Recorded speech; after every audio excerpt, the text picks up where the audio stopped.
podcast Séquence.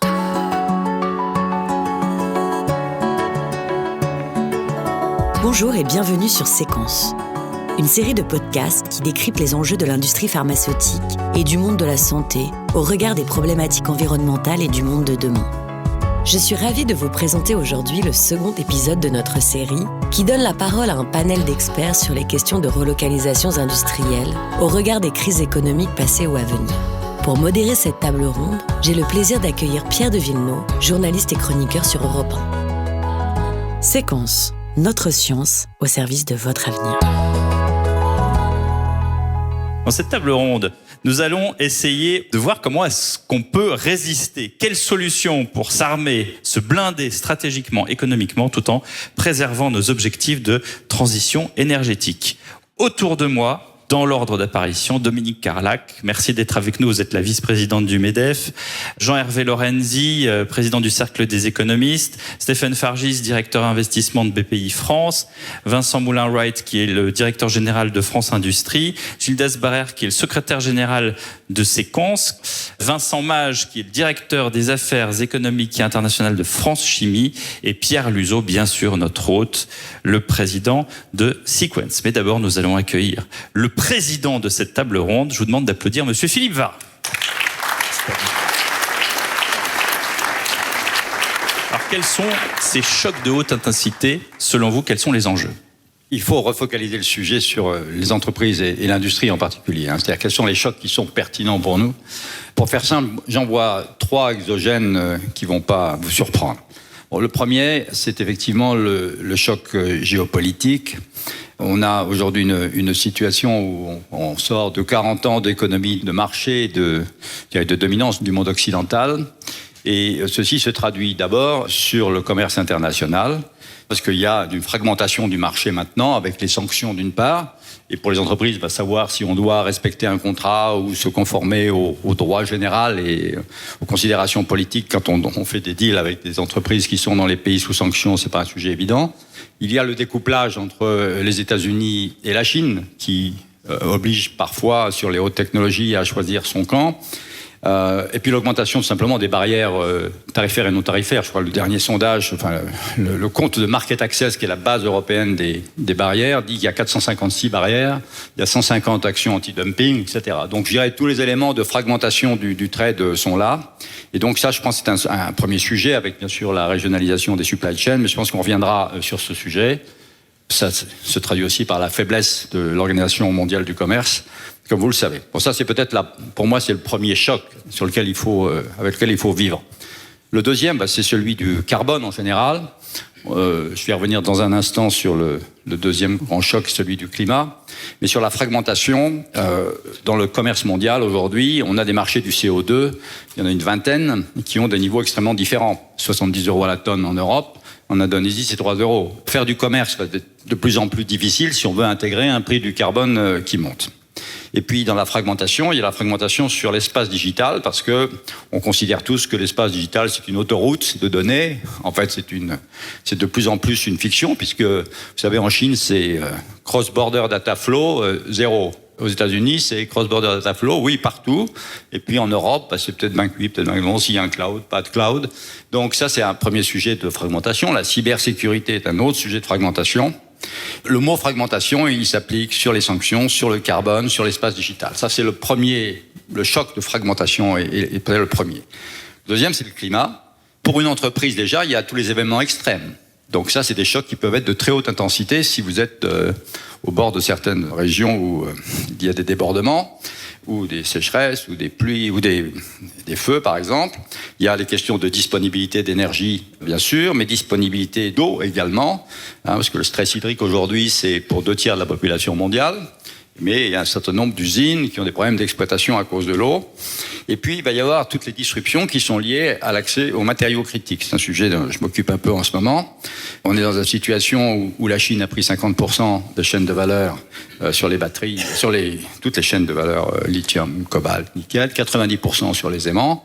On a vu sur les composants ce que ça pouvait donner pour les voitures. Eh bien, on va en reprendre sur les matériaux à horizon des 2 ou 3 ans à venir, j'en suis assez persuadé. Donc le climat, au sens large, est un deuxième choc important. Et le troisième, c'est celui des de la pandémie pour l'instant et des pandémies, mais enfin on a quand même une pandémie qui a causé une récession parce qu'à un moment donné il faut arbitrer sur la santé contre l'économie, et ça c'est un sujet bien sûr pour toutes les entreprises. Donc voilà trois chocs. Ça c'est des chocs exogènes, et je dirais que le choc endogène que l'on observe aujourd'hui aux États-Unis, celui de la grande démission.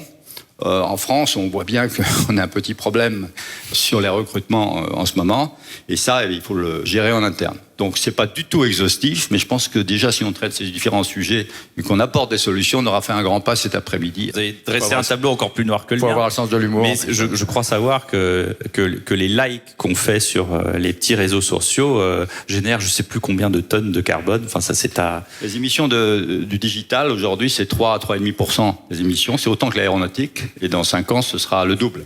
Jean-Hervé Lorenzi, sur cette crise qui entraîne une crise, quelles sont les conséquences de tous ces bouleversements, déséquilibres internationaux ? Moi, je suis un économiste. Alors, beaucoup d'entre vous pensent que c'est une catégorie inutile. Bon, il faut bien qu'on vive. J'ai juste quelques remarques. J'ai beaucoup travaillé sur les 2 siècles et demi de révolution industrielle, du choc qu'on démarre en 1883. Et l'idée qu'on a une augmentation des chocs de haute intensité, en réalité, me paraît pas évident. Quand on prend les 2 siècles et demi, il y a eu des moments terribles. Vous avez tous en tête des moments géostratégiques majeurs. Je ne suis pas convaincu que la période, si on veut l'analyser de manière raisonnable, doit être considérée comme une période, comme on a toujours tendance à le faire, exceptionnelle, unique, etc. Je ne suis pas très convaincu de ça. Deuxième remarque, je partage totalement l'idée que Philippe vient d'évoquer, c'est-à-dire de bien séparer ce qui est endogène et exogène. C'est très important d'avoir ça en tête, parce que si on réfléchit à des solutions ou à des possibilités de solutions, c'est évident que cette différenciation entre l'endogène et l'exogène doit être faite.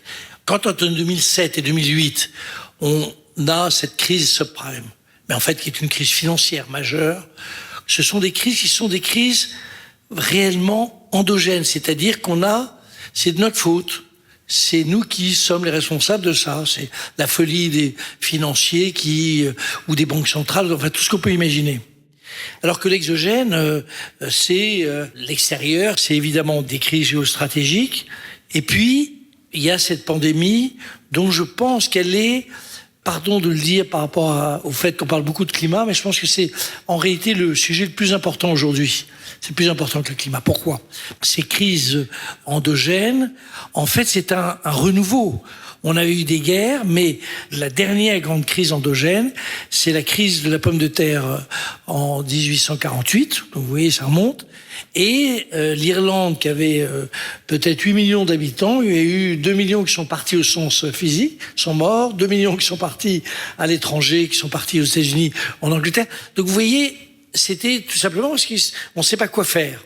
En fait, il n'y a pas de solution évidente aux crises endogènes que Philippe a évoquées. Je mets en premier la Covid, parce que je pense que l'impact que ça a sur le travail est absolument majeur. Comment est-ce que on pense le travail ? Tout le monde sent bien que la reprise du travail se fait dans des conditions qui sont, j'allais dire, assez acrobatiques. Et en réalité, si je demande à vous tous comment on fait pour faire que on rééquilibre le télétravail, le truc, etc., personne n'a que d'une idée sur le sujet, personne. Alors que on sait comment les banquiers centraux vont essayer de lutter contre l'inflation, qui est une crise exogène. Et donc en conclusion sur ce premier point, Jean-Hervé ? Sur ce premier constat, c'est que dans l'ensemble de ce que nous allons connaître, ce qui est le plus important, qui va prendre des formes de décarbonation, mais vraisemblablement beaucoup plus lentes que ce qu'on a imaginé, parce que quand on va commencer à voir le chômage remonter, on va voir si la décarbonation empêche les gens de dormir avant la perte de leur emploi. Donc la vie est quand même toujours un peu plus compliquée. Tous les sujets, les 6 thèmes, ça va se traduire par un seul point, majeur. Le fait que l'investissement nécessaire pour essayer de surmonter les difficultés, créer les conditions de développement de nouvelles activités, le paracétamol. Nous avons fait un petit calcul sur la décarbonation, 4 points de PIB. 4 points de PIB, c'est géant. d'investissement complémentaire. Tout ça veut dire, ce que vous allez investir, ça va conduire obligatoirement à une baisse globale du pouvoir d'achat. Et il faudra pas celle dont on parle aujourd'hui, qui est celle qui est liée à la hausse du prix du gaz, etc. Mais globalement, sur les 10 années qui viennent, en réalité, les équilibres macroéconomiques que nous avons connus sont des équilibres qui vont être totalement bouleversés. C'est ça la conséquence numéro 1. Il va falloir arriver à trouver de l'emploi et des revenus plus faibles, répartis peut-être autrement, avec donc ça suppose des problèmes de fiscalité, des problèmes de tout ce qu'on peut imaginer, mais on sera dans un univers dans lequel l'investissement nécessaire sera porté par l'État. C'est la manière dont nos gouvernements, portés par des sociétés qui sont des sociétés dans lesquelles il y a les vieux, avec des actifs qui vont voir leurs revenus baisser, une répartition des revenus. Je parle de répartition des revenus au sens aussi entre ce qu'on dépense en privé, en public, comment on rend plus efficace la formation. C'est tout ça qui va être la transformation du système social dans lequel on vit. Pierre Luzeau, sur ce sujet-là. Quelque chose qui est inquiétant, en fait, c'est l'effet domino d'une crise qui apparaît avec tout un tas de conséquences extrêmement brutales. Et si je me resserre juste sur les métiers de l'industrie, il y a quand même des chiffres relativement inquiétants. D'abord, des arrêts de capacité. Ça a été extrêmement brutal après l'été. 40% des capacités industrielles en Hollande, 25% en Allemagne. Si on regarde par filière, sous-filière, une baisse de 65% du MMA, 45% de l'ammoniac, l'équivalent de 30% sur le PVC, qui sont quand même des filières industrielles qui irriguent le reste de l'industrie. Donc, on a des chiffres qu'on n'avait pas connus depuis au moins 20 ans, la crise de 2008, et peut-être même bien avant. Et bien malin qui pourra dire quelles sont, en conséquence, les manières de sortir de l'ornière. Deuxième point, on est en train de voir se créer un différentiel de compétitivité massif entre, disons, l'Europe, l'Allemagne et la France d'un côté, les États-Unis de l'autre et la Chine. On peut se dire, en ce moment, la hausse de l'énergie, la hausse des matières premières, c'est un feu de paille, ça va revenir. Ça ne reviendra pas au même niveau que précédemment.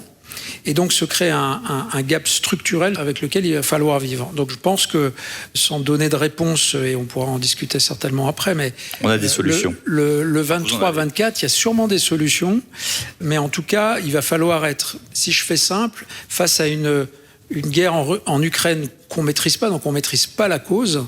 Il va falloir qu'on trouve des solutions à cette crise. Et donc, comme le disaient à la fois Philippe et Jean-Hervé, on a absolument besoin d'être agile, réactif et de trouver des solutions presque au moment. On aimerait bien entendre aussi Dominique Carlac sur ce sujet, sur les premiers constats de cette crise qui entraîne une crise et cet effet domino. Le point de vue du MEDEF. Bonjour à toutes et à tous. Merci Pierre pour cette invitation à cette table ronde.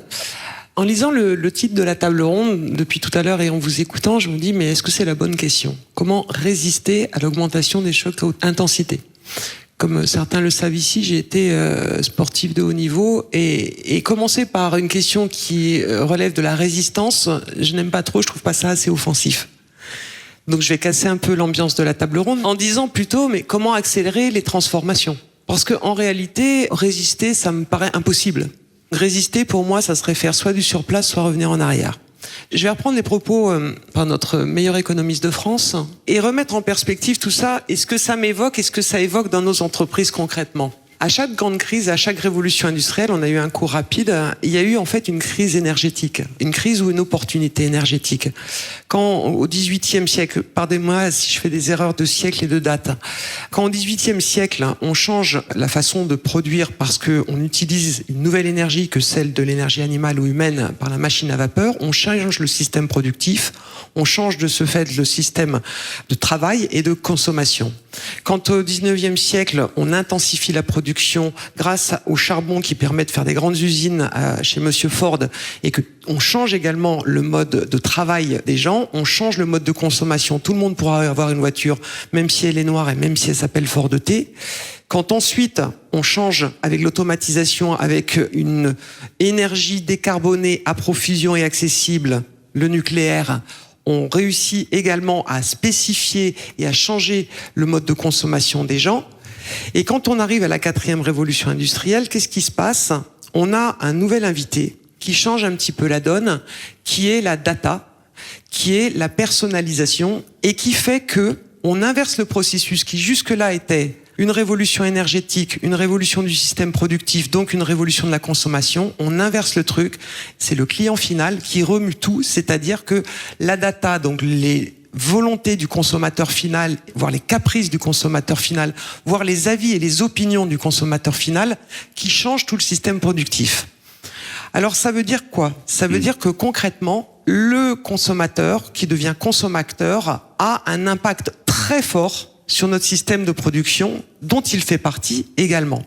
Donc comment on fait avec ça? Alors maintenant, on est en plein choc énergétique en même temps. Donc je dirais qu'on est définitivement au bout de la 4e révolution industrielle. Et que fait-on avec ça? On revisite le système justement productif et la façon de travailler. Et j'atterris sur... Déjà, on vit avec, comme le Covid. Et on vit avec. On doit vivre avec et non pas résister. C'est là que je sors de mes cours approximatifs d'économie industrielle. C'est là que l'on atterrit sur ce que nous vivons aujourd'hui dans l'entreprise.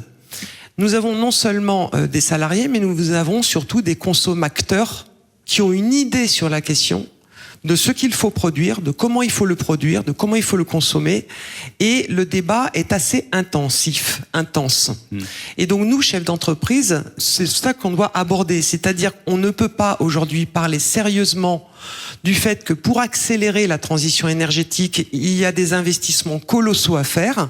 Et ces investissements colossaux à faire font qu'il ne faut pas avoir trop d'impôts sur la production, en France en tout cas.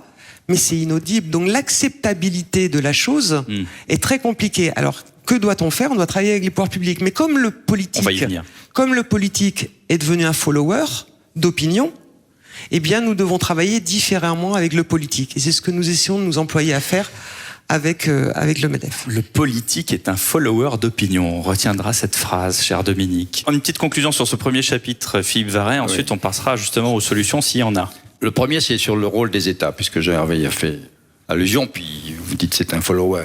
En réalité, par rapport aux transitions que vous avez évoquées, la transition qu'on vit, elle est de nature tout à fait différente. Parce que dans les précédentes, c'était des transitions énergétiques. Mais passer du bois au charbon, il y avait un avantage.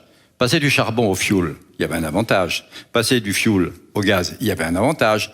Et à chaque fois, l'avantage lié à la transition, plus l'économie de marché, faisait que la transition se faisait petit à petit dans un intervalle de temps qui pouvait varier. On est dans une situation complètement différente aujourd'hui. On veut remédier à un problème passé qui est celui du CO2. Les responsables politiques ont pris des décisions. Net zéro 2050 en Europe, par exemple. Mais on ne veut pas de signal prix dans l'économie. On fait tout pour l'éviter, parce qu'en France, il y avait des gilets jaunes. Même dans l'Inflation Reduction Act des États-Unis, qui fait 700 pages, le prix du CO2 n'est pas un sujet.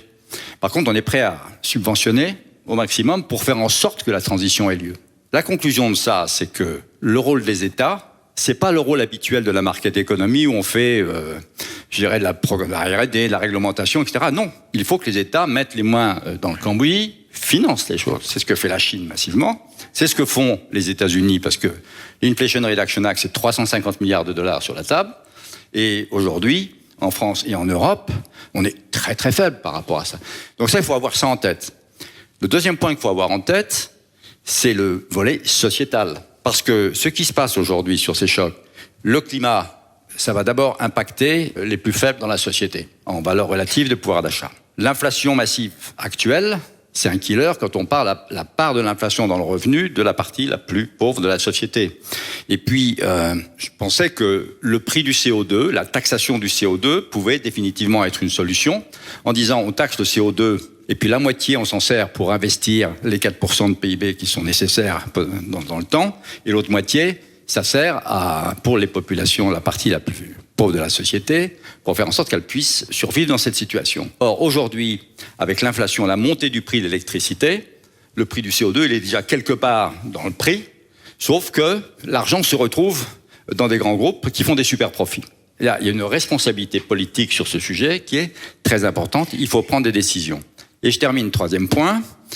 Dans la mesure où les États ont un rôle important à jouer, sur la scène globale, où ça va être certainement très tendu et on n'est pas au niveau des solutions pour le moment, il y a une chose sûre, c'est que dans cette situation géopolitique, La règle d'or, c'est que c'est l'or qui fait la règle. Et si les États sont endettés et n'ont plus de moyens, on n'est pas très bien. Parce que c'est ça qui joue sur la puissance économique.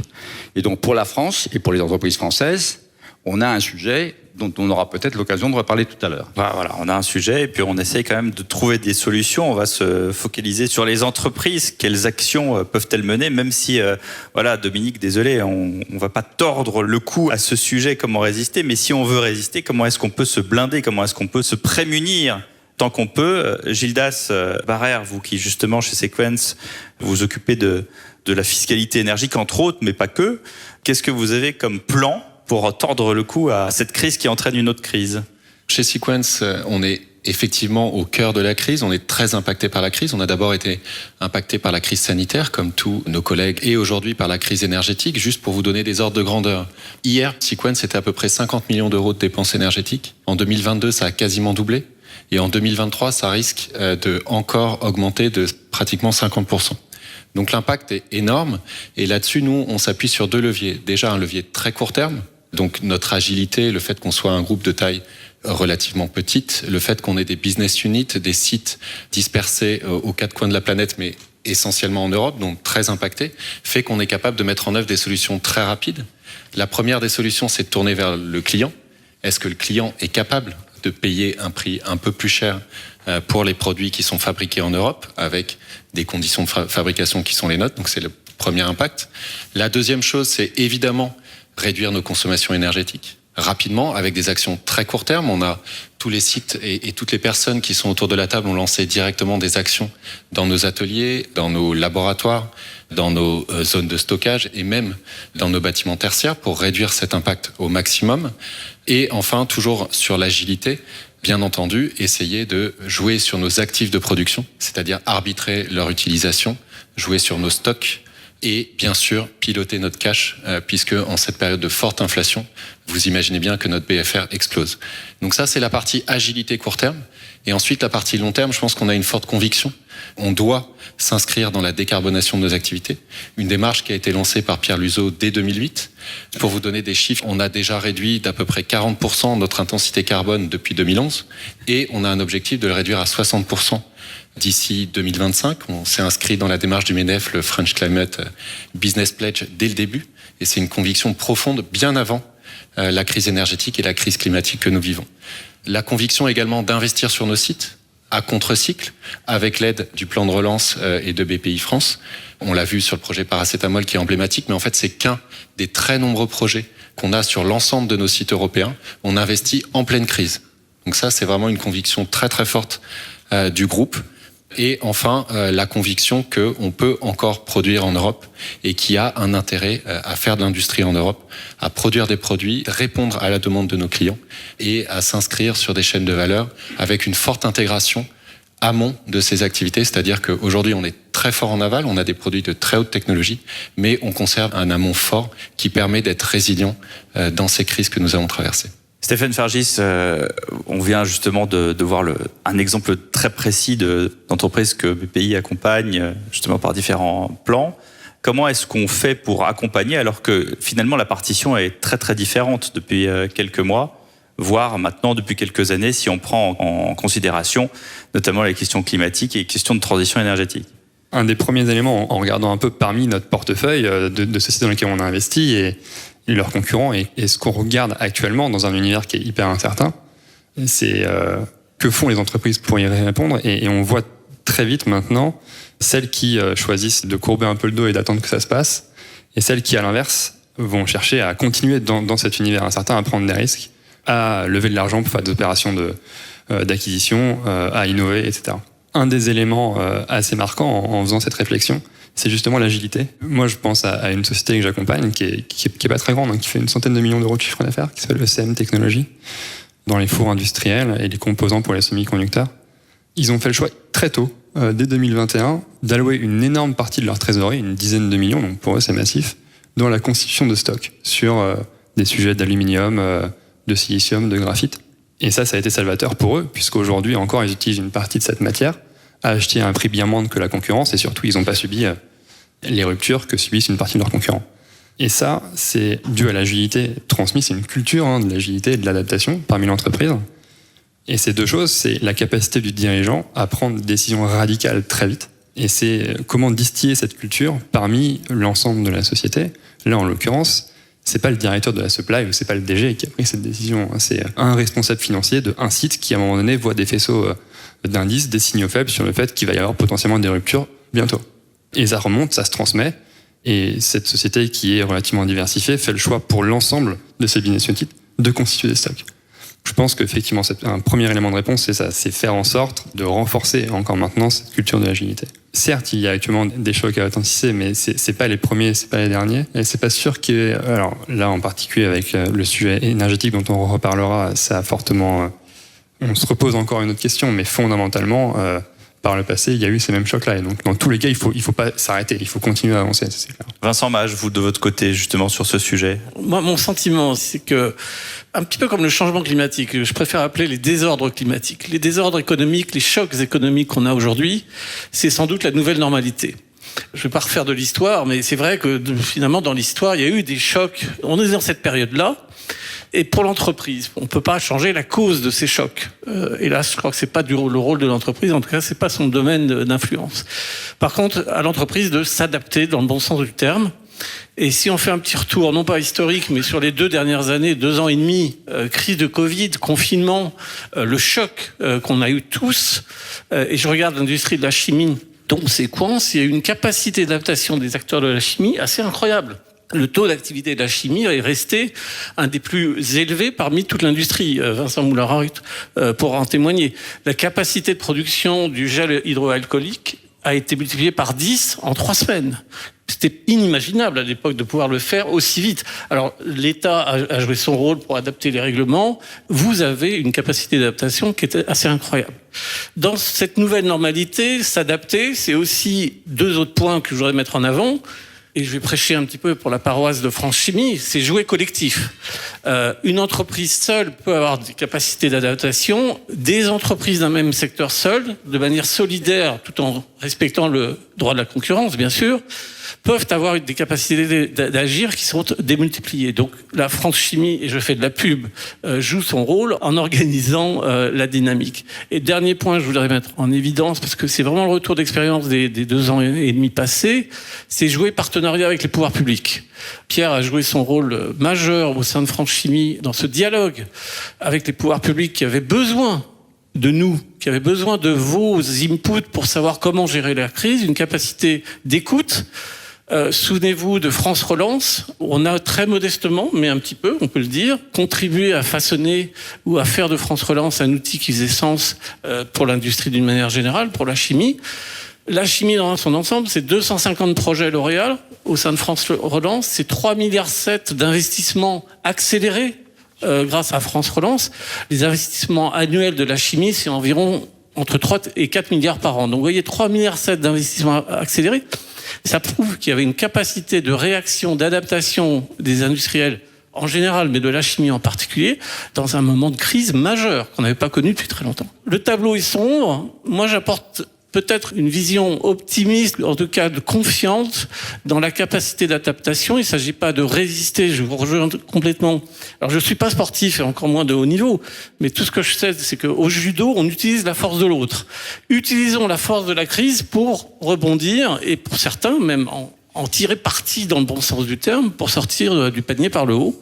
Voilà mon message. Vous vouliez réagir, Dominique ? La preuve de ce que vous venez de dire sur l'agilité et justement la volonté optimiste de l'entrepreneur face à la crise, c'est quand il y a quelques semaines, le gouvernement nous fait une injonction de baisser de 10% nos consommations énergétiques, et ben France Chimie a baissé de 8%. Donc ça veut dire que les entreprises ont joué le jeu, premier message, et deuxième message, elles ont cette agilité de faire face aux crises tout en créant de la valeur. Donc merci à l'industrie. Oui, merci à l'industrie, vous avez raison. On peut applaudir d'ailleurs, parce que c'est un bon message. Ça me fait presque rebondir, Dominique, quand Jean-Bernard Lévy est quand même venu à la rêve du MEDEF pour dire que sur les réacteurs, bref, vous connaissez l'histoire, en disant qu'on leur demande de fermer et puis maintenant on leur demande d'ouvrir. C'est jour-nuit, mais c'est pas aussi simple. La relocalisation, évidemment, est une solution pour garantir, ça c'est sur le papier, l'indépendance, la souveraineté des États et leur sécurité sanitaire. On a vu quand l'Inde a tout fermé en période du Covid, il n'y avait plus de paracétamol, il a fallu faire quelque chose, vous connaissez l'histoire. Que doivent faire les pouvoirs publics, puisqu'on parle d'eux, quels obstacles lever? Vincent Moulin-Wright, directeur général de France Industrie, nous a patiemment écoutés. Bonjour, merci d'être avec nous à distance. Bonjour à tous, je vous ai non seulement écouté, mais bu vos paroles, c'était vraiment des présentations très passionnantes. D'abord, au terme de relocalisation, chez France Industrie, on préfère le terme de réindustrialisation. Tout simplement parce que le sujet, c'est on va pas faire revenir en France toutes les usines qui ont été délocalisées par le passé, soit parce qu'elles étaient sous-compétitives en France, soit parce qu'elles avaient la nécessité de se rapprocher des marchés qu'elles devaient servir. Donc pour réindustrialiser, il y a 3 voies possibles. La voie, je dirais, majeure, c'est la voie de l'innovation. Et pour encourager la voie de l'innovation, ça passe d'abord par faire plus de recherche en France, pour faire plus d'innovation derrière. Donc vous souhaitiez qu'on mette en évidence les leviers publics dont on dispose sur ces différentes étapes. C'est le levier du crédit impôt recherche ou du crédit impôt innovation. C'est aussi le levier de France 2030. Je signale d'ailleurs que c'est la période du budget et du PLF qui s'ouvre et nous sommes très vigilants sur le fait que ce levier du crédit impôt recherche soit totalement préservé. Au-delà de la recherche, il y a l'industrialisation et c'est aussi le levier des fonds d'investissement, de la banque BPI, qui est aussi un levier public. Et puis, c'est l'implantation industrielle, je dirais la vraie usine, pour lequel le levier public, ce sont du foncier industriel plus disponible, parce qu'on a quand même un souci avec les collectivités locales à trouver suffisamment de fonds pour faire de l'industrie, suffisamment de foncier. Il y a des friches, il y a des plateformes chimiques, il y a des sites clés en main, mais c'est là-dessus que la politique publique peut nous aider. Et aussi, pour s'industrialiser en France, il faut garder une bonne compétitivité. Et là aussi, dans le cadre du budget, c'est le sujet des impôts de production et la nécessaire baisse des impôts de production pour continuer à rendre plus compétitive notre industrie en France. La deuxième voie de réindustrialisation, c'est celle qu'a vécu le groupe C15, c'est-à-dire le retour d'une usine délocalisée en France avec des soutiens publics, parce que la reconstruction en France d'une usine qui était ailleurs, eh bien, c'est une usine du futur avec évidemment toutes les qualités de performance écologique, industrielle, sociétale, etc. Là, le levier, évidemment, c'est la subvention publique, c'est le plan France Relance. Et l'État ne peut pas se permettre de tout subventionner. Et donc, la limite, c'est d'identifier les bonnes criticités. Quels produits a-t-on vraiment besoin de produire en France? Le troisième levier, c'est le rapatriement de productions qui sont actuellement importées de l'étranger. Et ces importations seraient rendues possibles au terme d'une meilleure compétitivité avec 2 conditions. On ne peut rapatrier en France des productions que si on dispose d'un site industriel pour les accueillir et dans ce site massifier la production pour que le point mort de l'usine puisse diminuer. Donc ça, évidemment, il faut soutenir notre tissu productif de TI et de PMI parce que si on n'a plus de capacité pour les accueillir, ça ne fonctionnera pas. Et puis la deuxième condition, c'est d'être capable de calculer le prix de ces produits en France avec je vais me permettre un anglicisme, le total cost of ownership, c'est-à-dire que les acheteurs fassent l'effort de changer leur logiciel, ce qu'ils font de plus en plus, en intégrant, Philippe l'a dit, le coût carbone, notamment le transport, mais aussi ce qu'on appelle le scope 3, le coût de la non-qualité, et évidemment tout le coût RSE. Certains pays veulent maintenant mettre un terme aux importations de produits qui contiennent du travail forcé ou qui contiennent des produits de déforestation. Ça rentre dans ce cadre-là. Ou intégrer enfin aussi le coût complet social, c'est-à-dire le coût indirect du chômage qui serait mis en œuvre si cette usine n'était pas revitalisée. Donc finalement, la relocalisation, plutôt la réindustrialisation, et oui, c'est une voie parce que finalement, face au choc de haute densité que vous évoquez, la solution pour l'industrie, c'est de se transformer et d'accélérer. Philippe Varin, je vois bien lancé là-dessus, tiens. J'ai dit que la relocalisation en général, c'était une fausse bonne idée. C'est un peu provoquant de le dire ici, parce que ce que vous avez fait sur le paracétamol est un très bel exemple du contraire. J'ai dit que en général, c'est une fausse bonne idée parce que il faut avoir les moyens de la relocalisation. Lorsqu'on a un besoin de souveraineté comme le paracétamol et que l'État d'ailleurs est prêt à aider et qu'on a une entreprise performante, on arrive à faire de très belles choses et c'est une base pour la suite. Donc, mais toute règle suppose des exceptions. Je suis très prudent sur le terme de nouvelle normalité. Je dirais, on serait dans une nouvelle normalité si on passait dans ces épisodes géopolitiques, pandémie, climat, etc., avec un niveau d'équilibre économique qui permette effectivement d'être là dans la durée. Je pense qu'aujourd'hui, nous ne sommes pas dans une nouvelle normalité, au sens où on n'est pas à l'équilibre, parce que la France est en déséquilibre aujourd'hui. Il faut être clair, on a une croissance depuis 10 ans qui est de 1,5% par an en moyenne, faible. Et on est dopé à la puissance publique, on se shoot à la dépense publique. Nous savons quels sont les trois plaies, c'est qu'il y a le temps de travail au sens large de la Maison France, on sait qu'il y a une inefficacité de la dépense publique au-delà de son niveau absolu, c'est pas 57% uniquement, c'est que c'est inefficace par rapport aux standards de nos voisins européens, plus un niveau de dette qui atteint maintenant un niveau quasiment insupportable quand les taux remontent, c'est le cas en ce moment.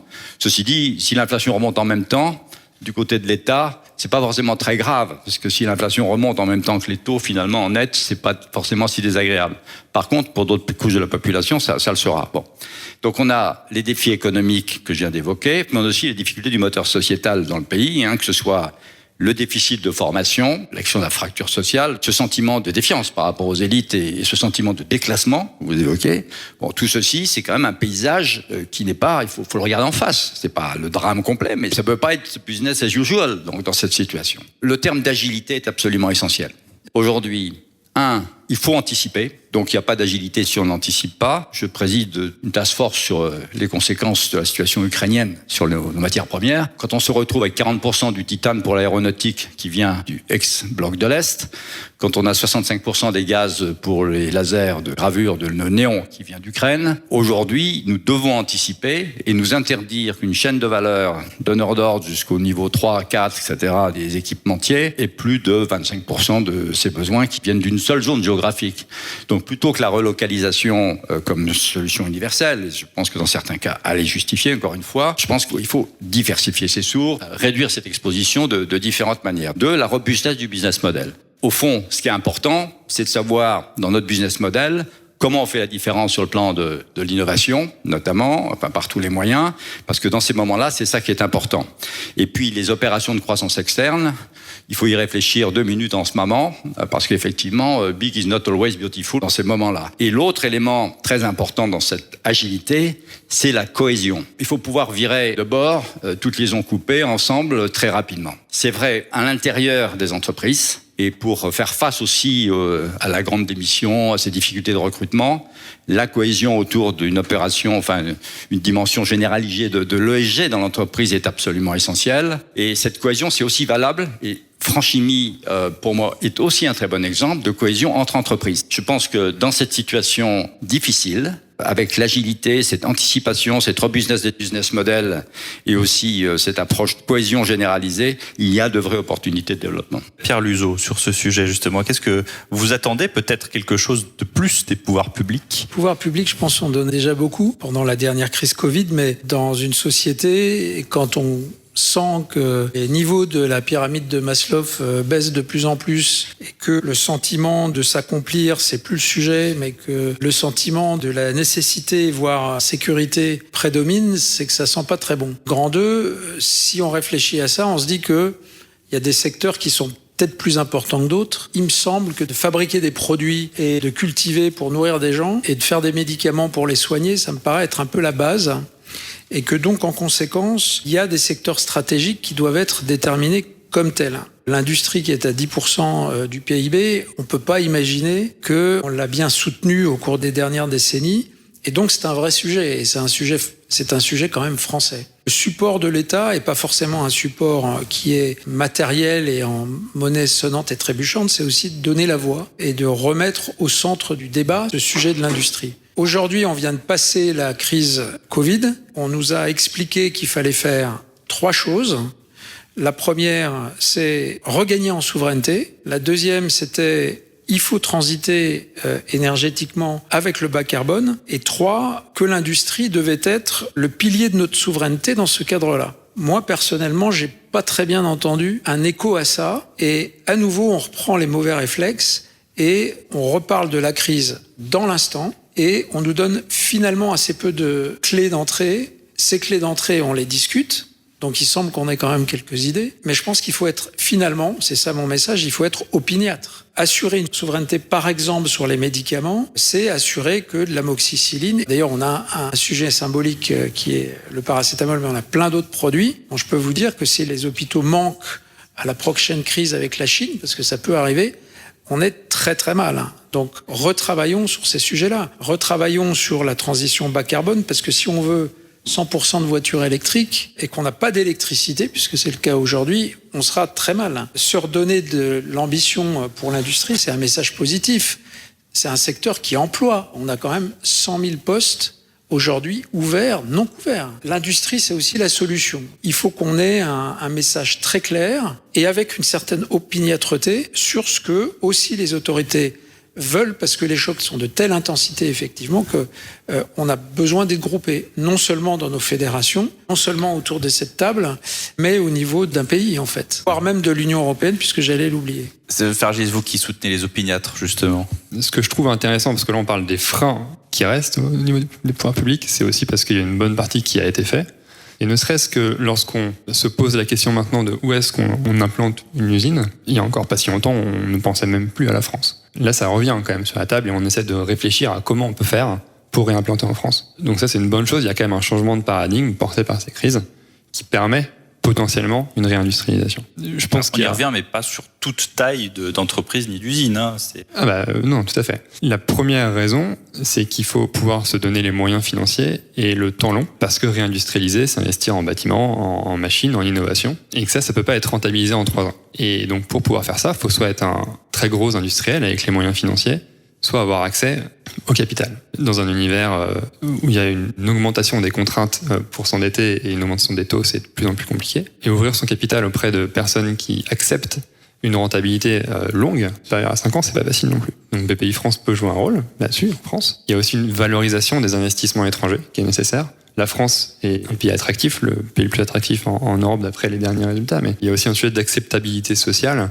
Finalement, une question toute bête de relocaliser en France avec des investissements étrangers. Cette question de avoir les moyens financiers mais se les donner sur un temps long est vraiment pas simple à résoudre. Et pour moi, le deuxième frein majeur, c'est de réussir à aller vite. Parce que là, on est dans une concurrence au niveau mondial, voire européenne. Typiquement, Tesla a décidé d'implanter son usine à Berlin et pas en France, essentiellement pour des raisons, ou en tout cas partiellement pour des raisons de durée d'implantation. Constellium, qui est une de nos participations, voulait implanter une usine de recyclage d'aluminium en France. Elle connaît très bien tout le monde dans le pouvoir public, en local, etc. Et on lui répond, parce qu'on vous connaît bien, on va réduire ces délais, il va vous falloir 3 ans. Ils ont fait au même moment la même étude aux États-Unis et c'était 9 mois. Donc il y a un sujet de réduire tous ces freins réglementaires, de décentraliser la décision, qui est absolument nécessaire pour pouvoir aller vite. Vincent Mage, juste sur ce sujet. On a parlé de la baisse de la part de l'industrie dans le pays de la France. Ça me travaillait, cette question, et on a vérifié. La part de la chimie dans le PIB de la France est restée stable sur les 20 dernières années. C'est un des rares secteurs industriels qui n'a pas décru au regard de la croissance française. Donc la question qui se pose, c'est relocaliser, oui, mais c'est aussi faire en sorte que le futur investissement des nouvelles usines, des nouvelles technologies se fasse en France et non pas ailleurs. Et je vois là 3 points sur lesquels l'État a un rôle, et je rejoins Pierre, c'est pas seulement un soutien financier, c'est donner de la visibilité. Un sujet qui est l'ARENH, vous savez, l'accès à l'énergie, l'électricité nucléaire compétitive. On est le 20 septembre, le volume d'ARENH disponible pour 2023 n'est toujours pas connu. En termes de manque de visibilité, on fait mieux. Tout ce qui est formation, accès aux compétences, Pierre en a parlé, c'est 120 000 personnes dont on a besoin dans l'industrie de la chimie dans les 5 ans à venir. Ça se prépare, ça s'accompagne. Et c'est pas seulement aux entreprises de le faire. On peut le faire à travers tout ce qui est apprentissage, etc. Mais il y a aussi toute la formation en amont. Deuxième point, on est dans une économie qui vise à la neutralité carbone. Produire compatible 1,5 degré, pour faire court, produire compatible biodiversité, ça peut coûter plus cher. Évidemment, là, l'État a un rôle en termes de politique d'achat public, en termes de cadre favorable à une économie qui assume les coûts de ses choix environnementaux et climatiques. Si on laisse la porte ouverte à des importations à bas prix et qui casse toute industrie qui veut investir sur le sol français ou européen, évidemment, on n'est pas cohérent. Dernier point, l'Europe. La chance qu'on a en France, c'est d'être en Europe. Je suis devenu européen en sortant d'Europe, en allant dans d'autres pays. C'est là que j'ai compris qu'en fait, l'Europe a une puissance de feu au niveau mondial que quand elle est européenne. Quand on prend chaque pays séparément, au niveau mondial, alors la France a une puissance culturelle très forte, elle n'a pas de puissance économique. Donc on a tout intérêt à jouer européen. On voit une Europe de l'énergie se construire. On voit une Europe de l'industrie, une politique industrielle commencer à se construire aussi. On parle de souveraineté. Il y a des éléments favorables. Donc continuons à cultiver cette Europe qui se construit, qui n'est pas seulement réduite à la politique de concurrence qui a fait tant de mal, je pense, c'est une opinion personnelle, c'est pas une opinion de France Chimie, mais tant de mal à beaucoup d'acteurs économiques. Faire de l'investissement rentable, compatible avec tous les enjeux environnementaux qu'on connaît, là l'Europe est un terrain de jeu qui fait sens. Je voulais interroger Dominique Carlac. Est-ce que l'Europe, c'est l'Europe des 27 ou c'est le couple franco-allemand ? J'ai toujours travaillé dans le service, toujours au service de l'industrie et toujours sur l'innovation. Et quand j'ai commencé ma carrière, on était dans une logique qu'il fallait faire un rattrapage de nos entreprises par rapport à des leaders qui étaient à l'époque le Japon, l'Allemagne et les États-Unis. Et c'était il y a 31 ans.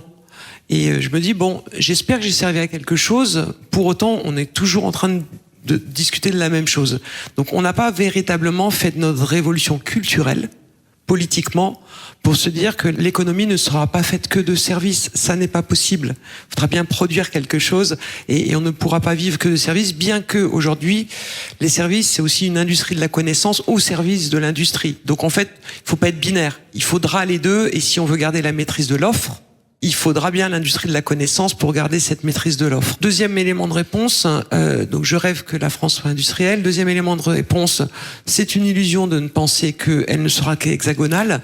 Parce que on a affaire à des blocs qui sont particulièrement solides, des adversaires qui sont particulièrement solides, qui sont à échelle continentale, que ce soit la Chine, l'Asie, les États-Unis, le bloc indien. Donc nous, il faut pas être naïf et vouloir être dans une vision passéiste de la France industrielle pour le coup. Et c'est-à-dire en réalité, l'industrialisation ou la réindustrialisation ne peut être que européenne, ne serait-ce que pour la fameuse supply chain ou les chaînes de valeur. Troisième élément de réponse, on a dit tout à l'heure que tout reposait sur la capacité à accélérer. Alors, pour accélérer, pour aller vite, il faut pas être trop lourd. Et quand vous faites le calcul, et on l'a fait au MEDEF, de l'investissement, du surinvestissement nécessaire pour accompagner la transition écologique et énergétique, on a chiffré ça à 40 milliards d'euros en plus par an pendant 10 ans. 40 milliards d'euros en plus que les entreprises devront investir pour accélérer cette transition énergétique. Eh bien, il ne faut pas avoir un sac à dos trop lourd sur le dos par rapport à nos voisins, et notamment nos voisins allemands. C'est-à-dire que je reviens à un sujet très fiscal. Si nous partons avec un handicap de fiscalité qui s'appelle en France les impôts de production, on a perdu d'avance. On a perdu d'avance parce que on ne demande pas au MEDEF à être un paradis fiscal. On demande simplement d'avoir au moins d'être dans les mêmes règles et la même moyenne européenne. Philippe, notre attractivité s'est terriblement améliorée, ça a été dit. Et Choose France est un bon indicateur. Donc, on est attractif. Là où ça pêche, c'est notre temps de permitting sur les projets, ça a été dit, mais c'est fondamental. C'est quand même idiot de perdre des projets parce qu'on est plus lent que les autres. Deux, c'est l'histoire de coûts de production. Bon, les impôts de production, il faut terminer ce qui est en cours, que l'État fasse ce qu'il s'est promis de faire. Je pense que le vrai sujet qui se cache derrière, c'est celui du coût du travail. Le coût du travail en France reste très important et la question du temps de travail de la Maison France est un vrai sujet. Il faut qu'on le traite pour qu'on puisse réduire les charges sur le travail qui ne sont pas en rapport avec, je dirais, notre pricing power sur nos produits. Et je mets un troisième point sur ce chapitre de l'industrialisation, c'est sur nos start-up industrielles. Quand je vois aujourd'hui dans la localisation de nouvelles activités, donc là je parle de l'hydrogène, je parle des chaînes de valeur de batterie, etc., les aimants, tous ces nouveaux domaines, les startups françaises qui sont au niveau mondial, il y en a trop peu. Si on n'est pas capable de mettre de l'argent de manière massive, parce que quand on fait une série A, c'est une augmentation de capital d'une des startups internationales, il faut mettre sur la table 15 à 25 millions de dollars. Bon, et en France, on n'est pas on boxe pas dans la même catégorie. Donc on n'aura pas les leaders mondiaux. Y répondre à ça, Stéphane, vous voyez effectivement, puisqu'on parle de financement. Et évidemment, je partage ce constat. A été créé la French Fab, le coq bleu, dans le but justement de promouvoir l'industrie.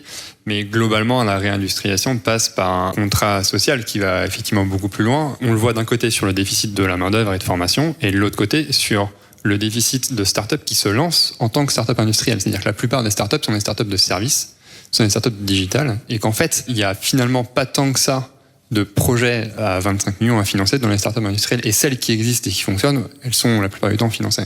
Jean-Hervé Lorenzi. Le premier aspect, la relocalisation, elle aura lieu partout dans le monde pour des raisons géostratégiques. Apple est en train de rapatrier, tout le monde va rapatrier. Aujourd'hui, les chiffres français, relocalisation, à l'exception de 2 ou 3 très belles trucs, c'est 0. Donc ça n'a pas démarré en France. Il faut que la société française vire de bord. Elle a quand même, Philippe, que tu le veux ou non, pendant 20 ans, 25 ans, considéré non pas que l'industrie était sale, mais qu'un ingénieur, ça se paye 2 fois moins que n'importe quel financier. C'est pas totalement par hasard. C'est un cas unique, hein, la désindustrialisation française dans tous les pays du monde. Ça n'a jamais existé ailleurs. Hein. Ce passage de 20 à 10, c'est inimaginable, incompréhensible. Moi, je crois qu'on est en train de virer de bord et qu'on est en train de redémarrer avec une image positive. Le nombre de boîtes qui sont des boîtes qui sont pas des start-up, mais des boîtes qui ont la technologie, qui ont déjà des clients et qui sont au moment où on décolle. Il y en avait 1200. Donc je suis assez optimiste. Dernier sujet, évidemment qu'il faut être européen, mais pas être non plus naïf. Moi, j'adore cet aspect. On va réindustrialiser l'Europe. Ça fait doucement rigoler. Est-ce que les Allemands ont besoin d'être réindustrialisés ? Ils ont encore 25% de leur capacité, de leur valeur ajoutée qui vient de l'industrie. Quand je vois que Intel, au moment même où on dit on va faire un grand programme de semi-conducteurs et que la seule boîte européenne qui marche, c'est ST Microelectronics, qui est franco-italienne, on s'aperçoit que Intel va s'installer en Allemagne. Donc, il faut faire européen, évidemment, il faut aller mais plus vite. sans être naïf, sans se dire que, évidemment, qu'on est en compétition. On a un peu tendance, chaque fois, dès qu'on a un problème, à dire c'est européen, paf, et youpla boum, comme ça on est débarrassé du sujet. L'heure est à la conclusion, Monsieur le Président Varin. Bon, c'est impossible de conclure un débat aussi riche. Une situation où ces chocs, comme on l'a vu, ils sont imprévisibles. La question de la nouvelle normalité reste une vraie question. On verra ce que dit l'avenir, mais il faut faire au moins comme si ça n'existait pas, parce que il faut se préparer à agir, parce que en général, comme on dit, c'est pour ce qui est de l'avenir, il ne s'agit pas de le prévoir, hein, mais de le rendre possible. Et aujourd'hui, je pense que c'était vraiment l'objectif de cette séquence, et j'espère qu'il a été tenu. Et puis, je ferai peut-être une deuxième remarque en conclusion, c'est que dans le monde tel qu'il est aujourd'hui, c'est Pascal Lamy qui dit sur la gouvernance, le pays, c'est par rapport, alors on est avec des chimistes, hein, donc c'est par rapport aux différents états de la matière, pour prendre une analogie qui sera très proche. Voilà, la gouvernance d'un pays, c'est solide. Hein. Bon, la gouvernance d'un ensemble de pays comme l'Europe, c'est assez liquide. Puis quand on arrive au niveau de la gouvernance mondiale, c'est gazeux. Bon, pour résoudre ces problèmes. Alors, moi, je lui réponds, écoute, voilà, tu as complètement raison, mais dans cette situation, et justement, compte tenu de ce qu'on disait sur le rôle des entreprises et le rôle des dirigeants d'entreprise, c'est de créer du sens et c'est d'être capable d'agir sur le long terme. Et je pense qu'avec l'ESG aujourd'hui, c'est pas du papier peint et que ça doit être quelque chose qu'on vit tous les jours. Et à ce moment-là, on est obligé, les responsables d'entreprise sont obligés de voir beaucoup plus loin que les responsables politiques, dont l'horizon de temps en général est assez rapproché, quoi. Donc le rôle des entreprises et la prise de parole sur ces sujets est absolument indissociable. Voilà. Merci à tous.